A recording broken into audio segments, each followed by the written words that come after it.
Girl in trouble hides between a stranger's legs, not knowing he was a millionaire, and disaster turns into love. Before we start the story, leave a comment and tell us where you're watching from. Enjoy the story. Mila walked into the building, the delivery bag hanging from her arm. Just another gig to pay the bills. Just drop off the order and disappear. Simple and quick, or at least it should have been. As soon as she stepped inside, she came face to face with a man standing by the coffee machine. And before she could back away, he saw her. "Mila, hey, wait, let's talk," shouted Gustavo, the ex-boyfriend she had been avoiding for months. She didn't wait. She spun on her heels and ran down the hallway, heart pounding. If he caught up to her, he'd start his usual speech. "We were perfect together. Remember our playlist? I know you miss me." She needed to get out of there. That's when she spotted a long table with a man in a suit standing in front of it, looking at a tablet. Without thinking, she ran toward him, dropped to the floor, and crouched between his legs, squeezing the bag tightly against her. "Please, pretend you didn't see me," she whispered, hiding there, her forehead almost touching his pants. The man froze. "What? Just 30 seconds, she pleaded, looking up between his knees. "That guy saw me. He's always following me. He's an ex, okay? I know this is weird, but please, help me." He glanced around, clearly confused but didn't move. He slowly lowered his tablet, trying to figure out if this was really happening. Hurried footsteps echoed in the hallway. Mila held her breath. "Excuse me, sir? Have you seen a girl run by? Red backpack?" Gustavo asked as he appeared in the doorway. The man took a deep breath and calmly replied, "She ran that way. Looked like she was in a hurry." Gustavo muttered a quick, "Thanks," and walked away without a second thought. Mila only exhaled when everything fell silent. "Okay." She slowly pulled back. That was embarrassing. A little. The man was still standing there, looking at her with a mix of surprise and curiosity. She got up, adjusted her shirt, and tried to salvage what was left of her dignity. "I'm not crazy, okay? It was an emotional emergency, a survival tactic. Like in a movie. An experimental movie, maybe," he said, raising an eyebrow. "But it worked." She sighed and held out her hand. "Mila Rodriguez. Delivery driver on the side, unemployed full-time. Brian Fisher, executive director, and apparently a human hiding spot by accident." Mila's eyes widened.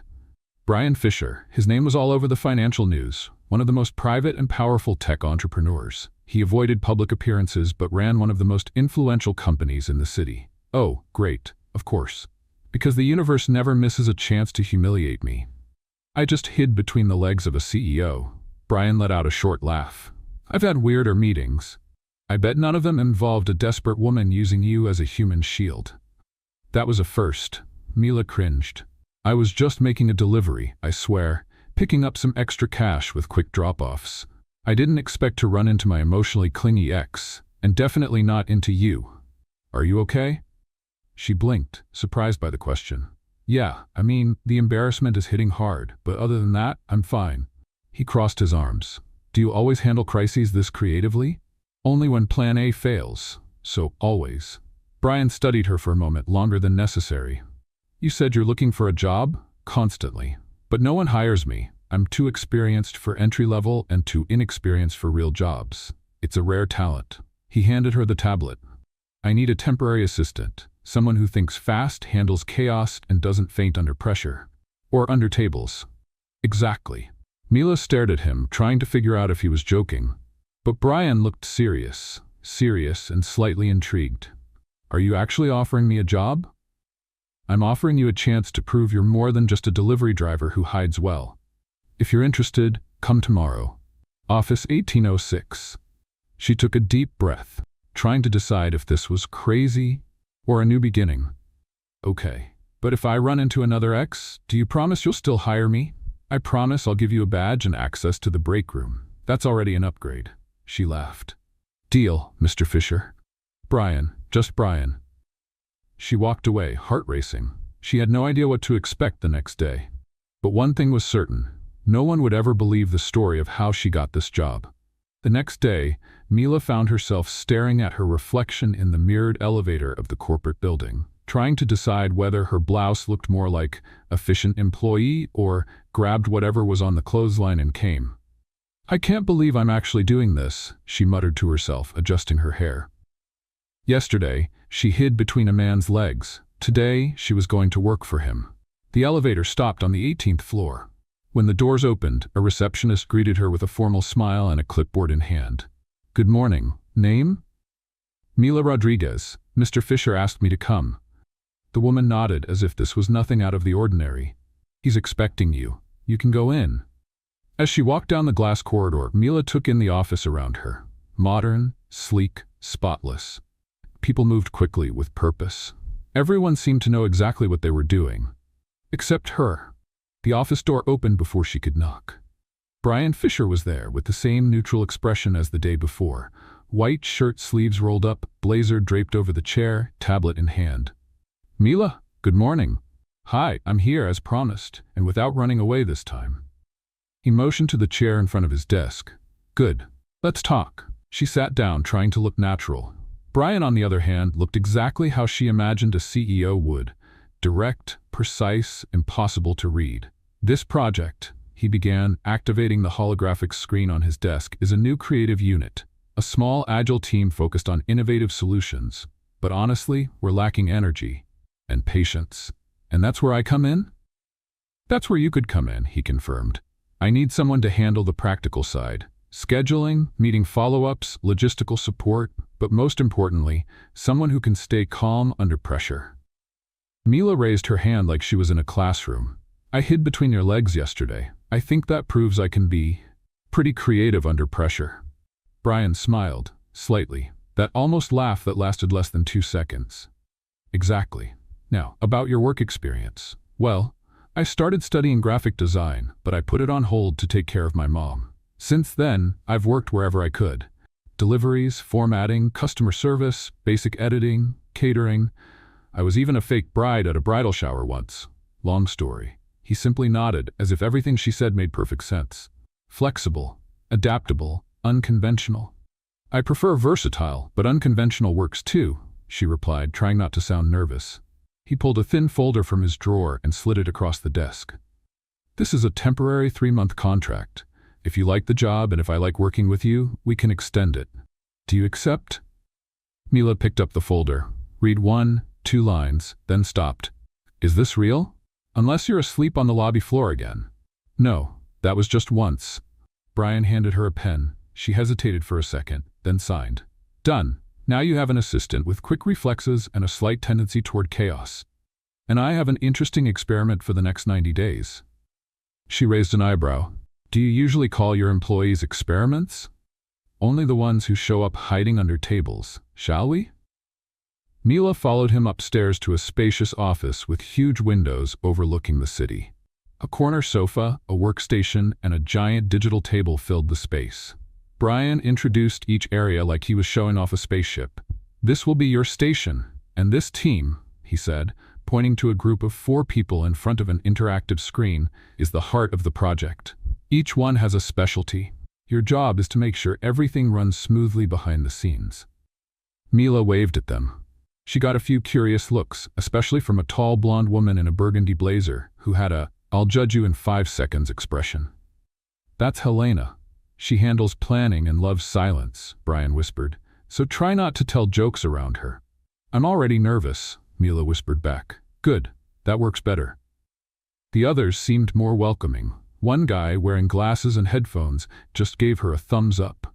Another, in a black t-shirt with a retro design, handed her a strawberry candy and smiled. "I like him.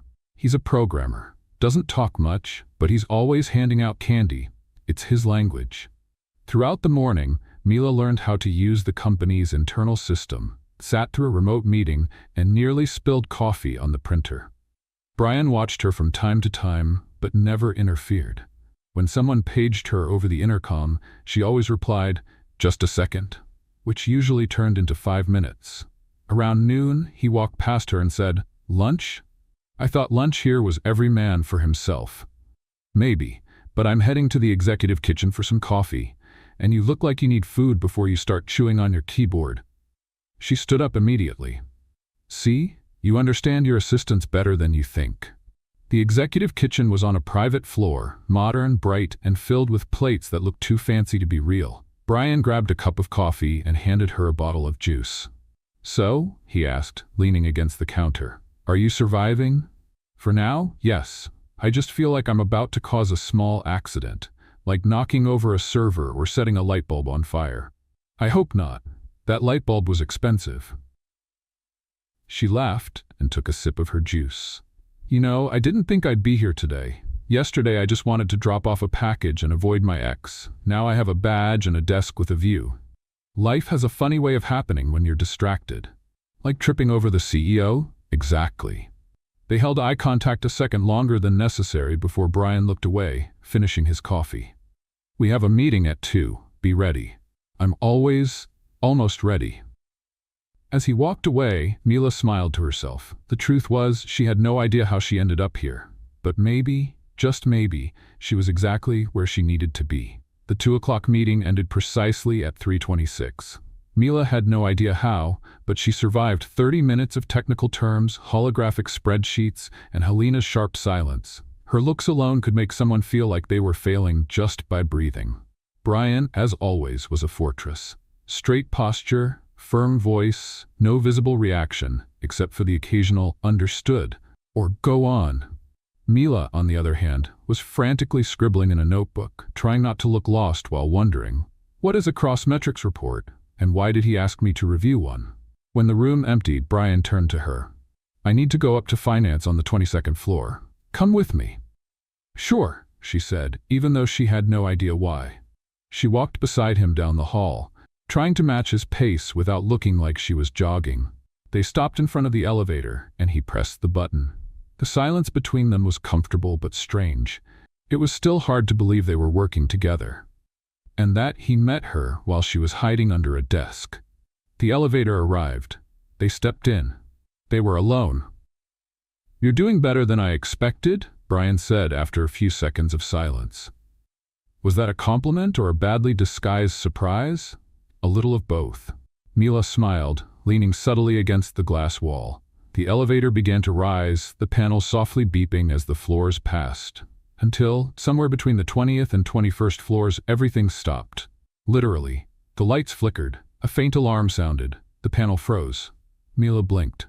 Was this planned? A drill? Some corporate exercise to test our composure? No, looks like a power outage. Brian said, already pulling his phone from his pocket. Okay, no panic. She took a deep breath.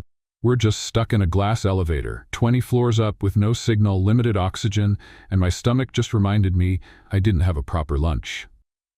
Mila? Yeah? You're going into catastrophe mode. This happens when I get stuck in small spaces, or when I see my ex, but honestly the elevator is more claustrophobic than Gustavo. Brian moved to the side and pressed the emergency button. Nothing happened. Looks like the system is down too. I'll call manually. He opened a small metal panel, pulled out a radio, and spoke into it. This is Brian Fisher. I'm stuck in elevator C. Anyone there? There was static for a moment before a voice answered. Mr. Fisher? We're experiencing a partial system failure, but we're stabilizing things. It may take a few minutes to restore the elevators. Are you okay in there? We're fine, thanks. He put the radio back and turned to Mila. No limited oxygen. We can breathe just fine. Woo. So now I just have to deal with being stuck in the most transparent elevator in the city. With my boss. She looked around. It was true. The elevator was all glass overlooking the city, or in this case the cloudy sky. You know what's worse? She said, trying to lighten the mood. I get nervous in complete silence. I've noticed. Then let me ask you something. Go ahead. Why did you hire me? Brian seemed to consider his answer. Because you stayed calm under pressure. Because you have good instincts. Because you improvise. And because, honestly, I found you interesting. Interesting? In a good way. You reminded me that sometimes the unexpected is more useful than the planned. She bit her lower lip, curious. That's a pretty poetic answer coming from someone who wears a suit even to grab coffee. I don't wear a suit to get coffee. You did yesterday. Coincidence, she laughed. Are you always this stiff? Stiff? Seriously, quiet, reserved, like you were trained not to show any emotion in public, like a polite robot. Like a polite rote. He tilted his head as if considering that. And do you always say everything you think? 95% of the time. The other 5, I keep to myself so I don't get fired. Go ahead. No. She shrugged. You give off the vibe of someone who lives in a quiet apartment, has a schedule for watering plants, and has probably never cried watching a movie. But deep down, I think you just don't want people to see the chaos inside you, too. Let's play a little game for those who only read the comments. Type hot dog in the comments. Only those who get this far will understand. Now, let's get back to the story. Silence for a moment. Brian stared at her, not looking away. Am I right? She asked, a little quieter. Maybe more than you should be. The lights flickered back on. The panel lit up. The elevator shook slightly and started moving again. Oh, she said, relieved. End of the emergency drama. It was interesting. I like how quickly you think, and how you talk even faster. She smiled. Intensive training, 3 siblings, a small house, and lots of TV with no remote control. The doors opened on the 22nd floor. They walked out side by side. Before they went any further, he stopped and said, Most people treat me carefully. You don't. Why? Because I didn't know who you were when I hid between your legs. And because now that I do, it's too late to pretend to be formal. Brian stood still for a second, as if storing that information. Then he nodded, and they kept walking. That afternoon, Mila didn't mention the elevator to anyone, or the conversation, but her mind kept replaying the moment over and over. He was more human than she thought. You're not going to let me in, are you? Mila asked, standing at the door of the conference room, holding a tablet, her ID badge hanging around her neck like a cardboard necklace. It's going to be a long presentation. Your presence helps with tech support. Brian replied, not taking his eyes off the panel projecting the data screens. Tech support? It took me 2 days to figure out how to turn on the printer. Just stand there, smile, and pretend you know what's going on. That usually works. So that's how you run the company? He looked at her, expressionless. Exactly. Mila swallowed hard and stepped into the room. The conference room was huge, with an oval table that looked like a mini golf course, leather swivel chairs, imported bottled water, and a screen straight out of a sci-fi movie. She sat near Brian, trying to look more professional than still on probation. Across the table sat 3 representatives from a multinational design firm, all very well dressed, very serious, with folders organized like they held government secrets. Brian started the meeting with his usual poise. Firm voice, precise pauses, technical explanations. Mila didn't understand half the terms, but she nodded occasionally as if absorbing everything. Everything was going smoothly until the presentation system froze. The screen froze on an image of a spreadsheet blinking in blue. Brian pressed the remote. Nothing. Pressed it again. The screen flickered, then went completely dark. One moment, he said, already adjusting the control panel on the table. Mila looked around. The mood shifted instantly. The multinational rep started whispering. Helena, on the other side of the room, frowned in a way that felt personal. Brian stayed calm, but she noticed the slight tension in his jaw. Want me to try? Mila said softly, leaning toward him. The system is stuck. Better not mess with it anymore. She didn't listen. She went to the panel and within seconds restarted the program. The screen came back, but for some reason, it didn't show the presentation. Instead, it displayed a folder named Prototyping V1, Do Not Show. Oh no, Brian muttered, standing up to close the folder. But before he could, Mila, trying to help, opened the file. On the screen appeared a 3D sketch of an unfinished project, a prototype still in a confidential phase. For 2 seconds, no one breathed. This wasn't meant to be shown, Brian said, calm but firm. I just wanted to... I'm sorry, Mila blurted, swallowing her words. But to everyone's surprise, one of the representatives leaned forward with interest. This is fascinating. Are you working with adaptive interface technology for visual recognition? Brian hesitated. We're exploring the technology, but it's still in a very early stage. Can I see more details? The man asked, his eyes gleaming. Mila looked at Brian as if to say, do something. Brian took a deep breath and with a controlled gesture, activated the secure view of the prototype. The meeting, which had been on the verge of sinking, suddenly picked up momentum. The representatives started asking questions, secretly snapping pictures, which were strictly forbidden, and discussing how to integrate it into their own projects. Helena looked like she was about to explode. Brian remained composed, and Mila just wanted to disappear into the floor. When the meeting finally ended, the representatives left looking satisfied. One of them even shook Mila's hand and said, "Great technical support. You must be new, but you made a difference." She smiled, blushing to her ears. Once the room was empty, Helena crossed her arms. "That was highly reckless. If someone leaks those images, we lose our competitive edge." "I know, it was my fault," Mila admitted immediately. But Brian cut in. "It happened, and in the end, it worked as a catalyst. We'll keep track of any leaked images and speed up the patent process." Helena looked from one to the other, then left without another word. Alone, Mila and Brian sat in silence for a moment. "Are you going to fire me?" she asked quietly. "No." "Transfer me to the cleaning staff?" "No." "Make me have lunch with Helena?" "That would be too cruel." She smiled, relieved but still visibly uneasy. "I just wanted to help. I thought it was a simple glitch. I swear I didn't realize I was opening a secret folder with cutting-edge technology straight out of a James Bond movie." Brian leaned against the table, arms crossed. "You thought fast. You acted under pressure. The outcome was better than expected. And completely by accident. Yes, but sometimes accidents lead to the most effective solutions. Is that a fancy way of saying I'm a useful ticking time bomb? It's an honest way of saying you surprise me." She looked down, fidgeting with her tablet as if it were to blame. "I'm not very good at doing things the right way. But I try." "Keep trying. That's already more than most." Before she could reply, his phone rang. He answered, spoke a few words in French, then hung up. "I have to head to another meeting. Can you take care of the report?" "Sure.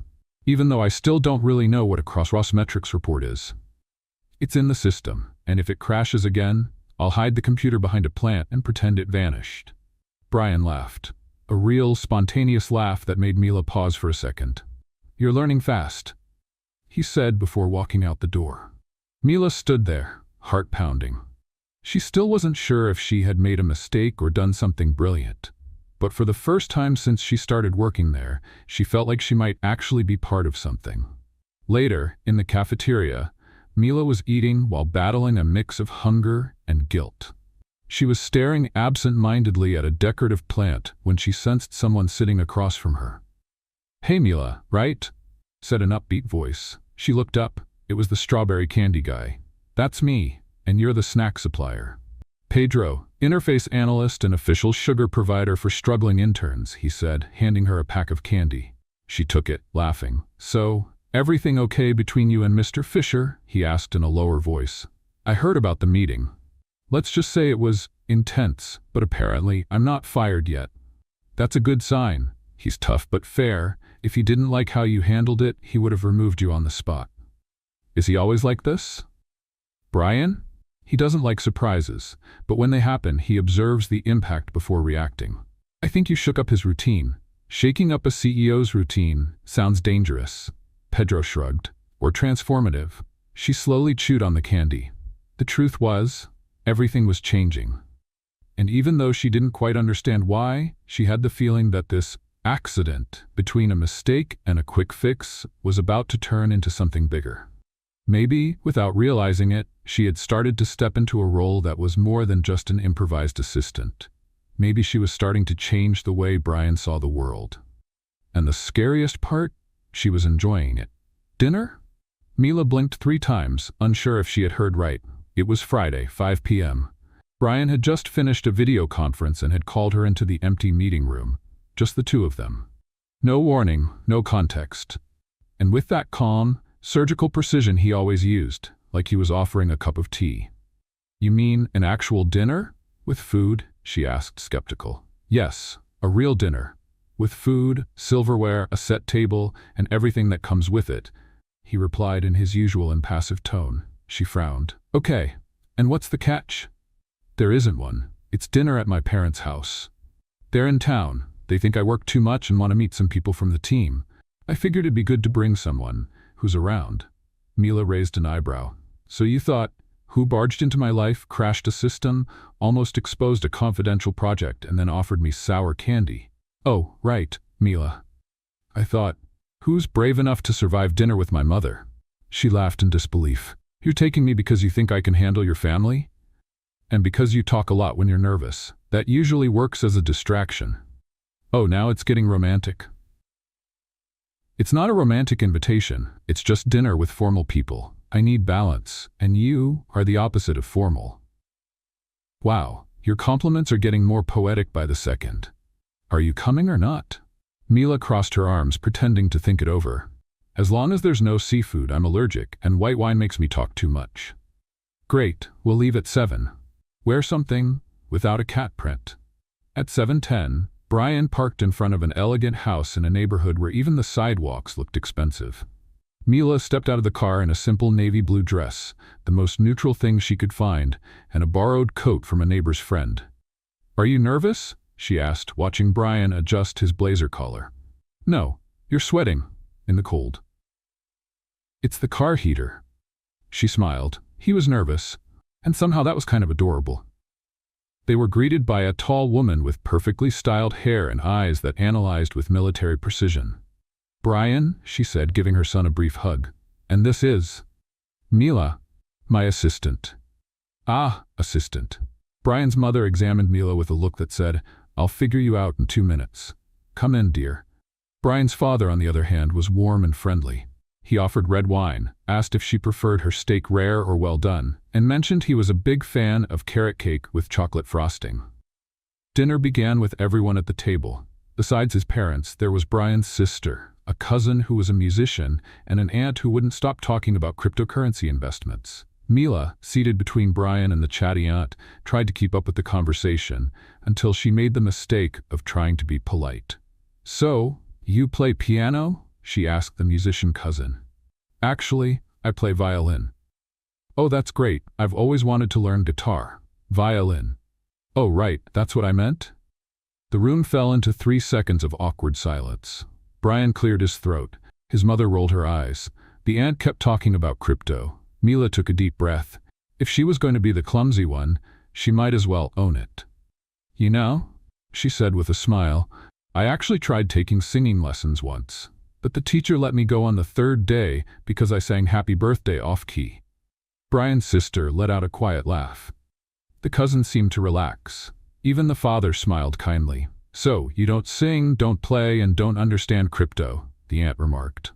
But I'm great at opening the wrong folders in front of important clients, Mila replied with humor. Brian nearly dropped his fork in surprise, and his mother smiled. A small smile, but real. At least she's honest, the woman said. Excessively, Brian muttered, taking a sip of wine. The rest of dinner went surprisingly well. Mila carefully explained how she met Brian, leaving out any embarrassing details, and deflected invasive questions with creative answers. By dessert, she was already chatting with Brian's father about homemade cakes and giving spice recommendations to the aunt, who was now considering investing in organic peppers. At the end of the night, back in the car, Mila let out a deep breath like she had just completed a secret mission. Okay. I wasn't kicked out. Nobody poisoned me. Your mother called me peculiar, and I think that's the closest thing to a compliment I'm going to get. Brian, hands on the wheel, responded in his usual calm voice. You did better than I expected. Coming from you, that's practically a trophy. My dad liked you, so did my sister. And your mother? She's still processing, but if she didn't ask for your social security number to run a background check, that's a good sign. Mila laughed. For a second, I thought she was going to ask me to sing, then I definitely would have been kicked out. Thanks for coming. She glanced at him. Brian looked relaxed, different from the man she saw every day at the office. Here in the car under the streetlights, he seemed more human. Can I ask you something? She said. You ask even when I say no. Why did you bring me? I already told you. Balance. Distraction. Don't lie. You could have taken any assistant, any executive, anyone in a decent suit. You were the only one who made me laugh this week, and that doesn't happen often. She was silent for a few seconds. Then she smiled, looking out the window. Well, I'm glad I made an impression. Even if it was by stumbling over my words and mixing up a violin with a guitar. The car moved forward in a comfortable silence for a few minutes until they arrived in front of Mila's building. She unfastened her seatbelt but hesitated before getting out. Good night, Brian. Good night, Mila. She stepped out, closed the door, and took 3 steps before hearing the car window roll down. Oh, Mila. She turned around. Thank you for being you. She smiled, put her hands in her pockets and replied, "I don't know how to be anything else." He waited until she entered the building before driving away. And for the first time in a long while, he went home with his mind full. Not with numbers, graphs, or goals, but with a girl who sang off-key and somehow made everything feel better. The next morning, Mila arrived at the office with a croissant in hand and a question on the tip of her tongue. But Brian didn't show up. He spent the entire day out in external meetings. Helena seemed to know why, but didn't share any details. Pedro, as usual, just offered candy. "Is everything okay?" he asked when he noticed she was quieter than usual. "Yeah, just thinking too much." "About the dinner? How do you know?" "The building has eyes, and reception has a big mouth." She laughed, even if she didn't feel like it. During the day, she reviewed reports, organized files, and responded to emails that weren't even hers. When the workday ended, she closed her laptop with a sigh. She was about to leave when she got a notification on her phone. Message from Brian Fisher. "Thanks for last night. I hope the white wine didn't make you talk too much." Mila replied with a wide-eyed cat emoji, and a few seconds later, she received a 3-second voice message. "Your laugh was the best part of the night." She listened to it 3 times, then she left, smiling, without knowing how, when, or why, but feeling that something had definitely changed. Mila wasn't expecting to see Gustavo on a Monday morning at 8 o'clock, standing in the company lobby, let alone laughing and chatting with the receptionist as if he owned the place. "Oh no," she muttered to herself, stopping in her tracks. She was balancing a tray with 2 coffees and a croissant, a small gesture she had decided to make for Brian, though she wasn't sure why the idea had seemed so right at that moment. Maybe because she was still thinking about the dinner, or because his voice message was still saved among her favorites. She took a deep breath and tried to walk straight past, eyes fixed on the elevator doors. But of course, Gustavo saw her. "Mila, hey, look who decided to show up." She quickened her pace, but like an emotionally miscalibrated radar, he followed. "Wait, I just want to talk for a second." "A second is all I have before I throw this coffee in your face, Gustavo." "You're stressed, huh?" "Listen, I've been thinking a lot about that day. We ran into each other by chance. It was a sign from the universe. The universe is trying to teach me patience. That's the only explanation." "And you? You really work here? I heard you've been making important connections," he said with a smug smile. She stopped, turned slowly. "Gustavo, go back to your desk, check your ego, and forget about me. Please." He was about to reply, but he didn't get the chance. "Is there a problem?" Brian appeared suddenly behind Mila, arms crossed, expression neutral. Silence fell immediately. Gustavo instinctively took a step back. Brian didn't look threatening, he never did, but something about his stance, the restrained way he spoke, made people straighten up. "No problem," Mila said, taking a deep breath. "Just an old acquaintance." "Old acquaintance," Brian repeated as if committing the term to memory. Gustavo forced a smile, as if he still had a chance to come out on top. "I'm Gustavo. I work in IT. We have a history." Brian simply looked at him. Some things should stay in the past. And with just one look, Gustavo understood it was time to step away.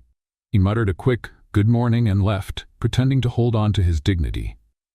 Mila turned to Brian, gripping the tray a little tighter than necessary. "I was going to give you this before the parade of male egos started." He took one of the cups. "Thank you." "It's nothing, and sorry about that scene. No need to apologize, but just out of curiosity, what did he mean by important connections?"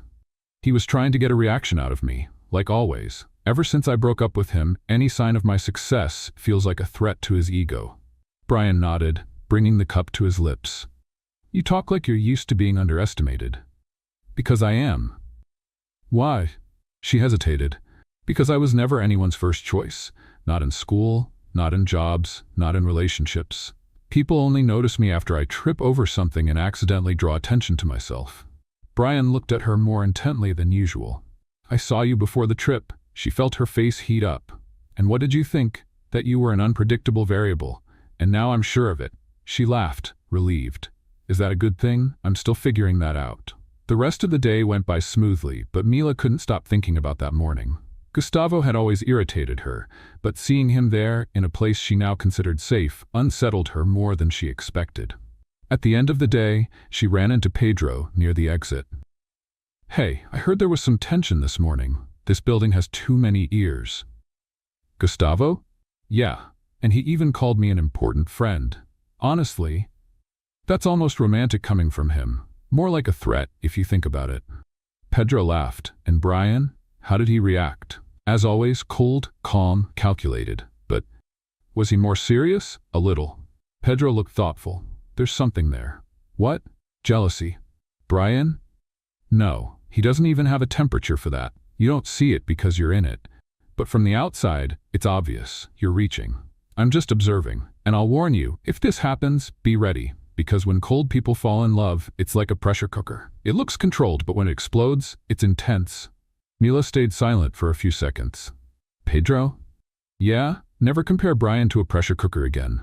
2 days later, Mila was at a cafe near the office handling some tasks on her tablet when she felt someone approach. "May I?" It was Brian. She looked up, surprised. "You leave the office?" "Sometimes, to breathe in real coffee and escape certain meetings." He sat across from her, ordered a black coffee and a slice of cake. They sat in silence for a few moments, the background noise of the cafe filling the space. "Are you okay?" he finally asked. "Yeah, just thinking. Gustavo, among other things. Have you ever thought about taking a different path? Professionally, in life?" She smiled. "Every day. But I haven't found the right door yet." "What if you're closer than you think?" Mila frowned. "Are you talking about the project?" "That too, but mostly about how you see the world." She leaned in slightly. "Okay, explain." "You talk like you're about to offer me a secret job at the FBI." Brian smiled. "I just think you underestimate your impact. You don't realize how much you change the space around you. I'm just trying not to trip over things. And yet, you stand out. Not because you stumble, but because you get up with grace." Mila felt something strange in her chest, a mix of embarrassment and pride. "Are you always like this?" "Like what?" "Intense and subtle at the same time, only with people who throw me off balance." She stayed silent, trying to figure out if this was something. The waiter arrived with their order. They ate in silence for a few minutes before Mila spoke. "I thought you were made of iron. But now I think you just built a castle with too many walls, and let very few people in." "And you?" "I came in through the window." Brian smiled, lowering his eyes. "I think you did." That night, as she was organizing her papers, Mila received a notification. Message from Gustavo. "You've changed. You're more confident. Is that his fault?" She deleted it without replying. Seconds later, another message came in. Message from Brian Fisher. "Forget what holds you back. You were born to go beyond." She stared at the screen for a long moment and replied, "With you around, I think I can." The office was buzzing that late afternoon. The usually quiet creative floor was filled with overlapping conversations, ringing phones, and hurried footsteps. A new international project was set to be presented the following week, and Brian had the entire team working at full speed. Mila did her best to keep up. She rushed from one end of the office to the other, taking notes, passing on information, checking schedules. Even so, she could tell Brian was different. Quieter than usual, colder, more distant. In the last meeting, he barely looked at her. He just gave direct instructions, without the subtle remarks she had started expecting. No quick glances, no faint smiles, and she felt it. She didn't know what had changed, but something had. The next morning, when she got to her desk, she found a brown envelope waiting for her. No sender, no note, just her name written in black ink. She opened it. Inside was a printed copy of an old digital newspaper article. The headline stood out: "Young graphic design talent turns down international scholarship to care for sick mother." And there it was, her photo. Mila, 2 years younger, smiling with a diploma in her hand. The text explained that she had been accepted into an exchange program in Italy, but canceled everything weeks before the flight. No interviews, no fuss. The article also mentioned the name of the hospital where her mother had been admitted, and a quote from her: "Family is my priority. Everything else can wait." Mila felt a tightness in her chest. She had hidden this from everyone. Not out of shame, but out of fear of looking weak, incomplete, of looking like someone who had given up.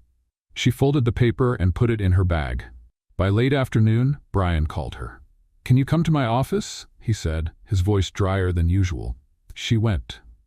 As soon as she entered, she could feel the tension in the air. He was standing, looking out the window, arms crossed. He didn't turn when she came in. "Do you know what this is about?" he asked. "I guess so." "Why didn't you tell me?" "Because I didn't think it was relevant." "You say that like it was something small. You had a scholarship, you were going to one of the most competitive programs in Europe, and you just quit." "I had my reasons." "Yeah, I saw the article. You took care of your mom, but why hide it?" She took a deep breath. "Because every time I tell people, they look at me with pity. Like my story is some interrupted tragedy. I didn't want you to look at me like that." Brian finally turned to face her. "I don't pity you." "Then why are you judging me?" "Because I trusted you. I thought I was working with someone transparent." "I am transparent. I just don't tell everyone everything right away." "But with me, you could have told me from the beginning, instead of pretending you just stumbled into this job like you didn't have any talent." Mila swallowed hard. "I didn't pretend. I just didn't want to seem like I was using a sad story to justify anything." He walked closer to the table, his gaze harder than ever. "Do you have any idea how much this company values someone with your background? How much your experience, even though interrupted, matters? And you think I wanted to hear that from day one? I just wanted a place where no one treated me like an unfulfilled promise. I just wanted to be seen for who I am now, not for who I was." Brian was silent for a while. Then he spoke, his voice softer. "I don't like lies, Mila, or omissions." "Then tell me, are you always 100% honest with everyone? Do you show all your sides? Or do you hide behind that blazer and that calm voice all the time?" He looked away. "This is different."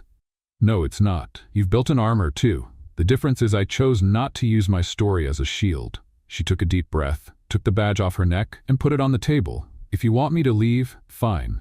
But know that it wasn't out of bad intentions. It was for survival." And she left the room before he could say anything. That night, Mila walked home with her headphones in, but no music. The city passed in silence around her, and inside, she was at war. Why did it hurt so much? Because she liked him. And not just as a boss. Because in some silent way, Brian had become the first person in a long time who made her feel enough. But now, everything seemed lost. The next day, she went to work as usual. She arrived on time, turned on the computer, pretended to focus. Brian didn't show up in the morning. Helena led the creative team meeting with her usual coldness. Pedro tried to cheer her up with some new candy. "Japanese grape," he said, smiling. "Imported, just for you." She thanked him, but couldn't manage a smile in return. At lunchtime, she decided to go out to get some air. She walked to a nearby park, sat on a bench, and watched pigeons fighting over breadcrumbs. She felt exactly like those pigeons, at war over crumbs of dignity. "You did better than I expected," said a voice next to her. She turned her head slowly. Brian was there. Shirt sleeves rolled up, no blazer, no mask. "You followed me?" she asked, surprised. "I came after answers." "And did you find any?" He sat next to her. "I was too harsh. I got so used to controlling everything that when something goes off script, I freeze. I've been off script since day one." "Yeah, and that's why you matter." Mila didn't say anything. "I'm not here to push you away, Mila. I'm here because I realized you showed me a side of me I'd forgotten." "And what side is that?" "The side that doesn't have to be perfect all the time." She swallowed hard. "I thought you didn't want to trust me anymore. I was wrong, and I regret it." Brian opened his hand and revealed her badge, which she had left in his office. "This is yours." She took it slowly. "And now?" "Now, you come back, and we start over. With everything on the table, no hiding." Mila looked at him. For the first time, his eyes were completely unguarded. "What if I stumble again?" "I'll be there to catch you." She smiled softly. "All right then," and together they stayed there for a few more minutes in silence. Two different worlds, finally looking at each other for real. The week seemed promising. The international project had been approved, the investors were excited, and Brian was more present in the meetings. Still discreet, but clearly more approachable, especially with Mila. After the conversation in the park, something shifted between them. It wasn't declared romance, nor promises. It was more like an internal truce, a silent pact of trust. Mila felt more comfortable to speak, laugh, take risks. Brian, in turn, seemed more flexible. Even commented, with a small smile, that her badge was now visible and not thrown at the bottom of her bag. On Thursday, she arrived early, brought coffee for both of them, as she had done a few times in the past weeks, and left a chocolate on Brian's desk with a note. Blood sugar alert. Watch out for too much seriousness. But he didn't show up. Time passed, the team gathered, deliveries were made, and no sign of Brian. No emails, no messages. Even Helena didn't know anything, or pretended not to. At 3 in the afternoon, Mila was reviewing the project slides when Pedro showed up at the station with a worried expression. "Did you see Brian today?" "No, he didn't reply to my messages." "Why?"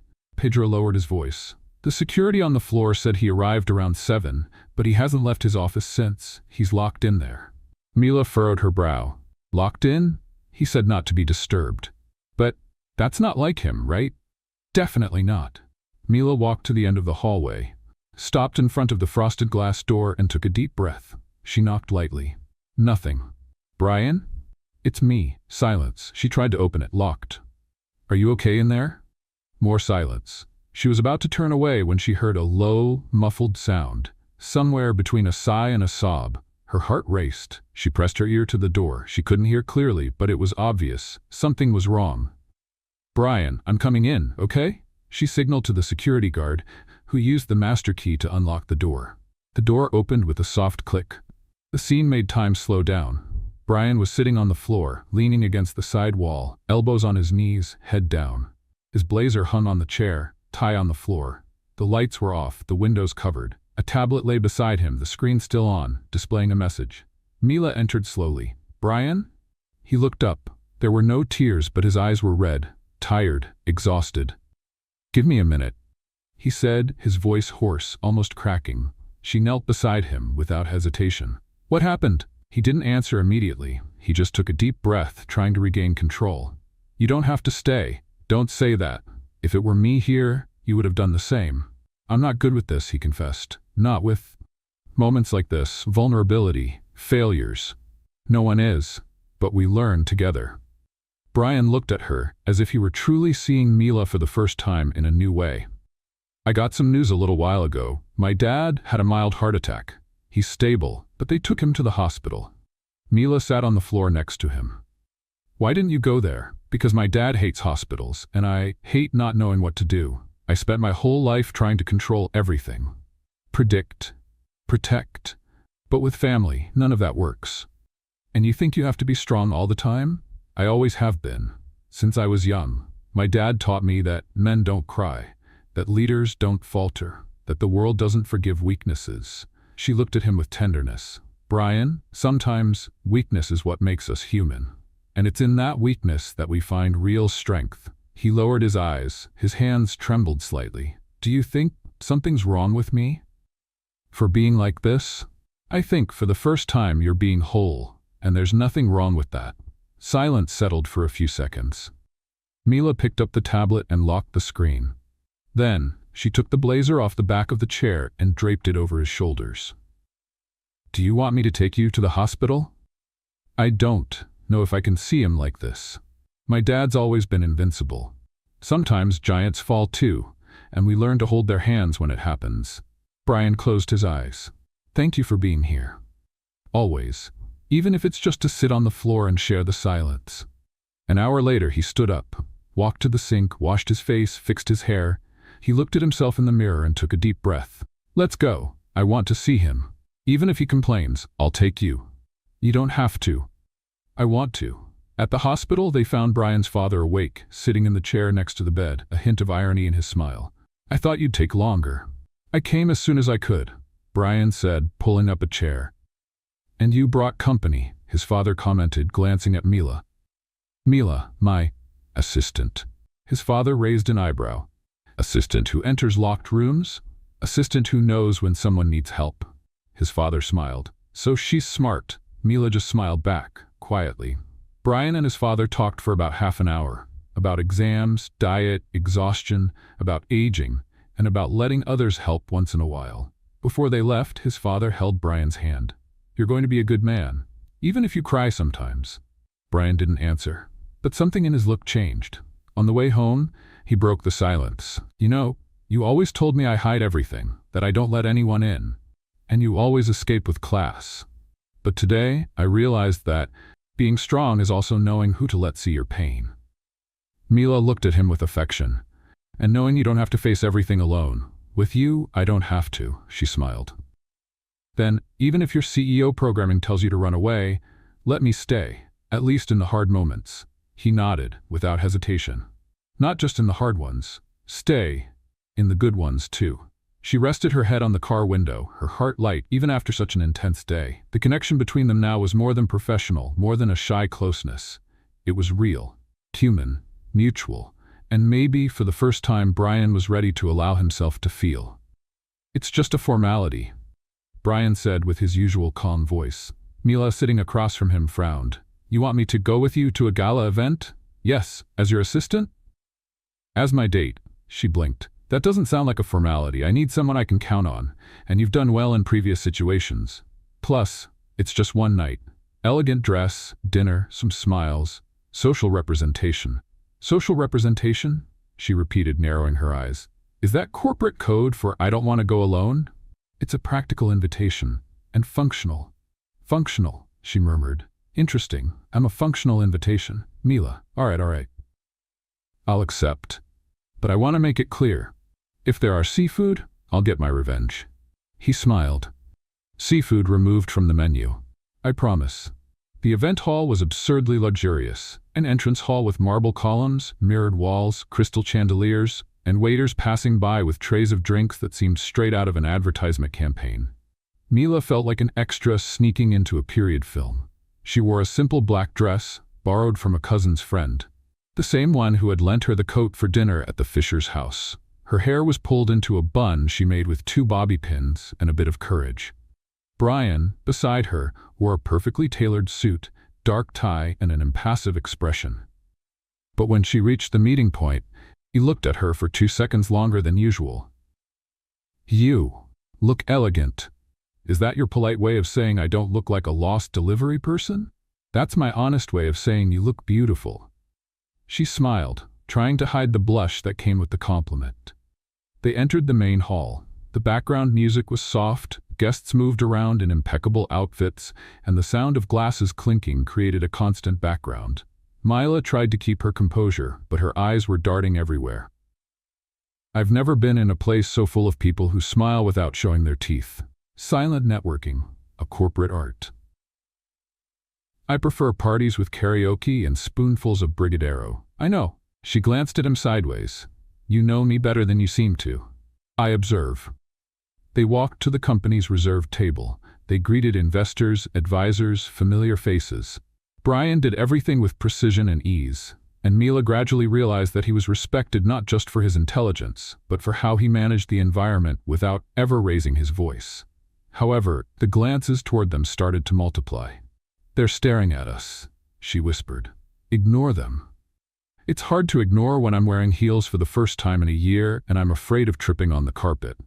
You're doing fine. Do they think we're together? Brian looked at her for a second. If they think so, there's no harm in it. We're dancing as the environment requires. And the environment requires romantic tension? The environment requires convincing chemistry. She snorted, amused. You'd be terrible at hiding feelings if you were actually in love. And you'd be excellent at pretending you're not. She stopped walking. Was that a compliment? Just an observation.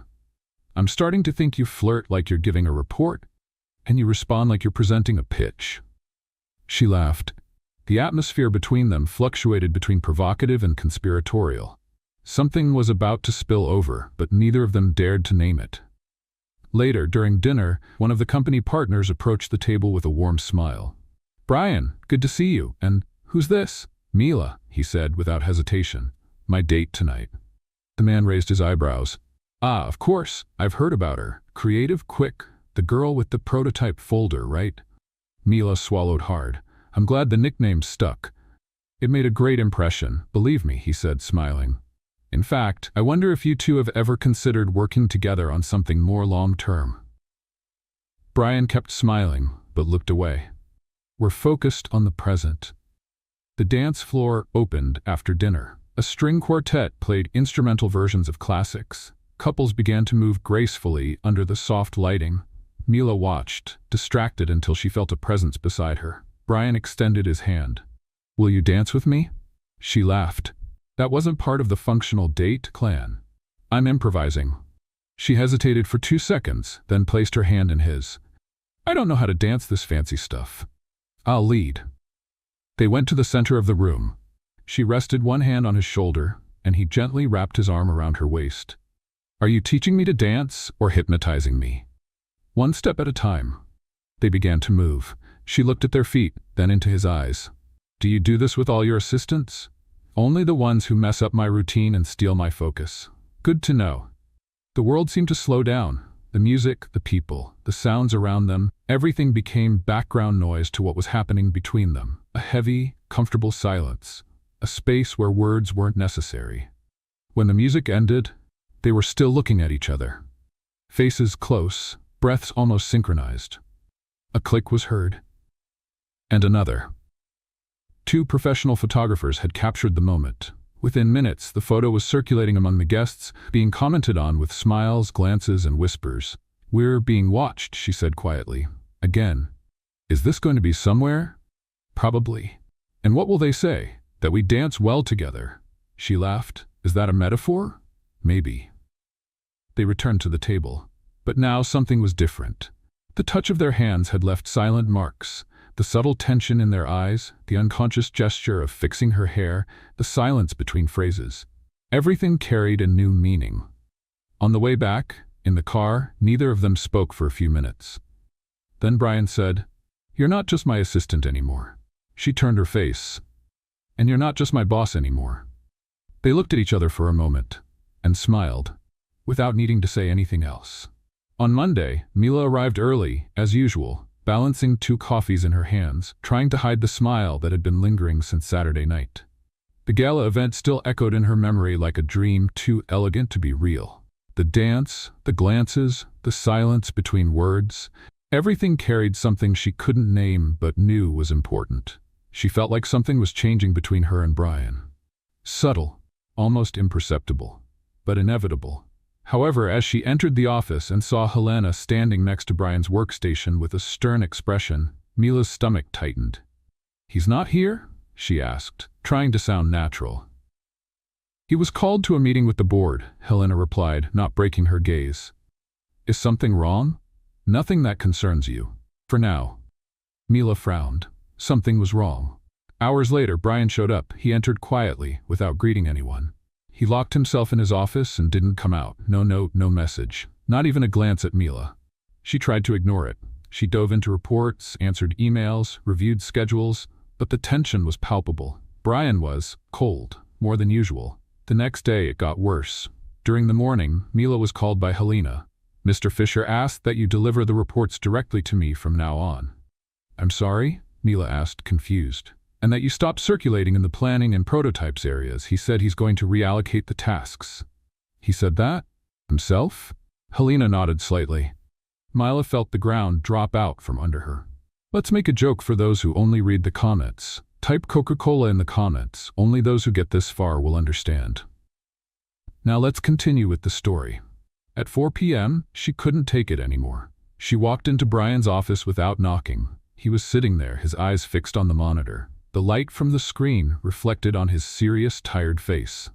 "We need to talk." He didn't take his eyes off the monitor. "Not now, Mila." "Yes, now. Because I'm not going to stay here being pushed away without any explanation." He sighed, closed the laptop, and finally looked at her. "I'm reorganizing the team." "Reorganizing or pushing me away?" "Both. It's better this way." "Better for who?" "For you," he said firmly. The exposure at the event was bigger than expected. The photo spread, the press speculated, the board didn't like it. They thought what? That we're involved, that I mixed business with personal, that you're more than just an employee. And isn't that true? Brian looked away. "It doesn't matter." "Of course it matters, because I've been by your side the whole time. On the office floor, at the hospital with your dad, on the dance floor. And now you just distance yourself?" "It's the only way to protect you." "I didn't ask for protection, Brian. I asked for respect." He closed his eyes as if trying to hold something back. "I'm the face of the company. Every decision I make affects dozens of people. I can't afford scandals. So I'm a scandal? You're a distraction. One I can't afford anymore. The words fell like a stone. Mila felt her body freeze. She wanted to respond, she wanted to scream, but all she could do was walk to the table, take the ID badge from her neck, and put it firmly on the desk. Fine. Now you don't have to worry anymore. She turned and walked out without looking back. Pedro found Mila in the elevator, her eyes watery and her backpack hanging awkwardly. What happened? Nothing that didn't start with a dance. He was an idiot, a professional. That hurts more. She didn't answer. She just pressed the button for the ground floor hard. In the following days, Brian tried to focus. He read reports, held meetings, took calls. But the space Mila used to occupy, physically and emotionally, seemed to echo in every corner. Her chair was still there, empty. The sound of her laughter in the hallway was missed. The smell of strong coffee, the way she'd mess up papers and organize his routine without asking for permission, everything had disappeared, and he was empty. On the third night, without sleep, he stared at the ceiling of his apartment and murmured to himself, "I made a mistake." Meanwhile, Mila spent her days trying to move on. She sent resumes, took freelance jobs, went back to making deliveries at odd hours. But everything felt tasteless. The city was the same, but she wasn't, and the absence of Brian hurt. Not because he was perfect, but because, despite all his defenses, he had let her see him for who he really was. And now, it was like he had erased everything. Until, one Friday afternoon, while delivering an envelope to a client at a publishing house, she entered the building and heard a familiar voice. "Mila?" She turned around. It was Helena. "Are you making deliveries here?" "Work is work," Mila replied, trying to keep her composure. "Brian is awful, and he messed up, and he knows it." "Helena, with all due respect, I can't keep hurting because of him." Helena hesitated for a second, then said, "He doesn't sleep, he doesn't eat properly, he doesn't talk to anyone, and he keeps your station chair turned exactly the way you left it. I just thought you should know." Mila just nodded and left. That night, Brian found the old card Mila had left with the chocolate. "Glucose alert, watch out for too much seriousness," he smiled, and closed his eyes. He knew what he needed to do, and for the first time, he wasn't going to run away. 3 months later, the Fisher Group headquarters building was different. More airy, more lively, more alive. Maybe it was the new layout of the creative team. Maybe it was the international projects which had multiplied since the Silent Fog presentation was restructured. Or maybe it was because of her. Mila walked through the hallways with a tablet under her arm, headphones hanging from her neck, and a focused expression that contrasted with the colorful notes stuck to the side of her desk. She wasn't an assistant anymore. She was the director of strategic design. And for the first time, she felt like this title didn't come with any asterisks. She felt like she belonged. Present. Seen. "Mila." Pedro called from the station next to hers, waving an envelope. "The conference invite came. You're opening the talk with Brian." "Oh, great." Nothing like kicking off an international event with the light pressure of not tripping over the microphone. "You never trip. You just change direction with style." She laughed and grabbed the envelope. Inside, there were still days when she doubted herself. But the fear was lighter now. Maybe it was because, every time he looked at the glass room at the end of the hallway, he found himself there. That same night, Brian came home earlier than usual. A rare thing. He took off his blazer, loosened his tie, and went straight to the kitchen. He turned on the lights, pulled ingredients from the fridge, and played Mila's favorite playlist, the one she made called "Pretending I Know What I'm Doing." He had a plan. Simple, direct, no frills. Just like her. A little while later, he heard the key turning in the door. "I'm home," Mila announced, entering with a shopping bag. "I got that chocolate you pretend you don't like, but secretly eat when no one's looking. You bribe me so easily. I study your weak spots. It's my superpower." She put the bag on the counter and stopped when she saw the table set. "What's going on here?" "Dinner." "You cooked?" "With help from YouTube and my willpower. The rice might have a life of its own, so be careful." She smiled and kicked off her shoes. "What's the occasion?" "None, or maybe all of them." He watched her fondly as she served herself. "You know, a lot has changed in the past few months. Here, at the company, in me. I noticed, you even left a plant in the office. It's still alive. That's progress." "The plant has a name." Oh no, Mila 2.0. She laughed. That's weird and sweet. He took a deep breath. I wanted to say you've changed me. She stopped, looking at him.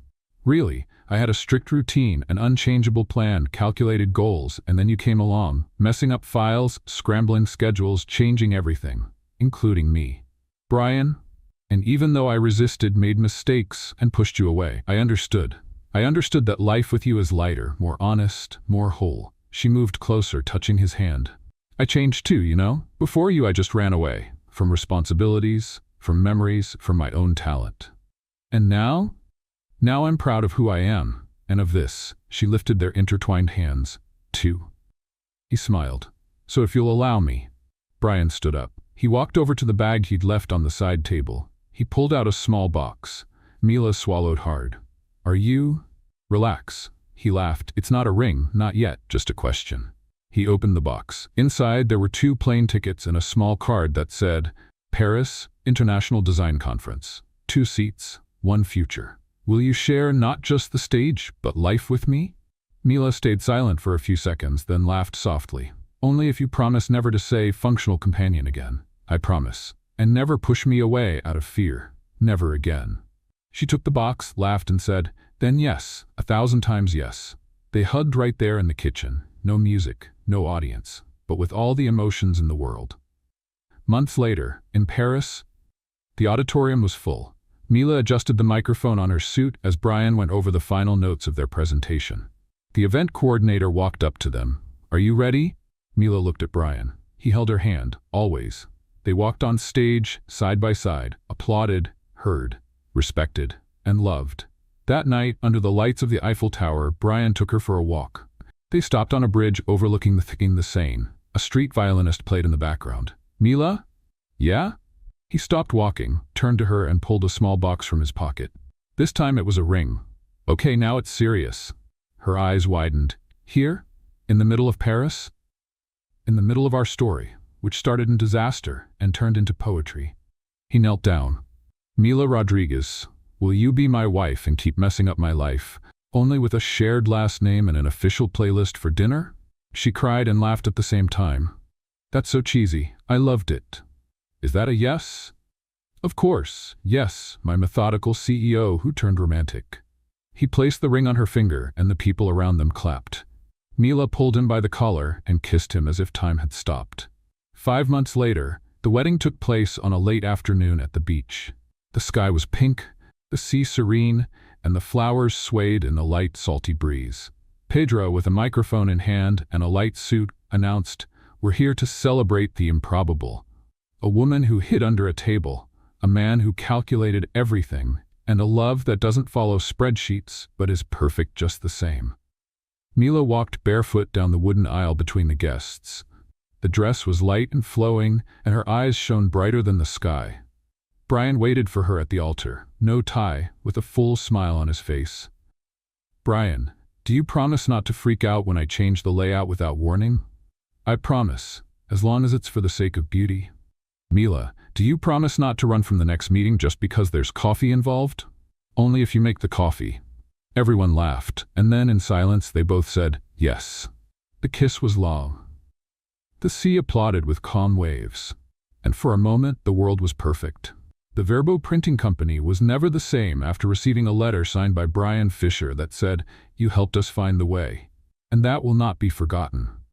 Pedro, now promoted to Innovation Coordinator, organized monthly tournaments of Guess the Color of Mila's Mood, based on her accessories.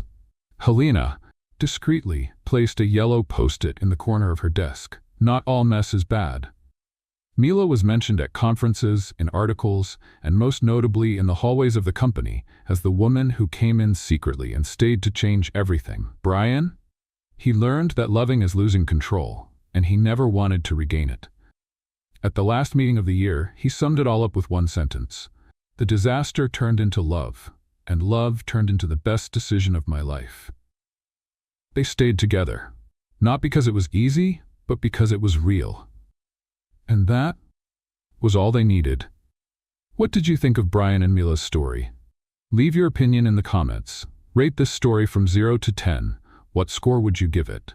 Subscribe to the channel and activate the bell to follow all our stories, and feel free to check out more touching stories by clicking here on the final screen.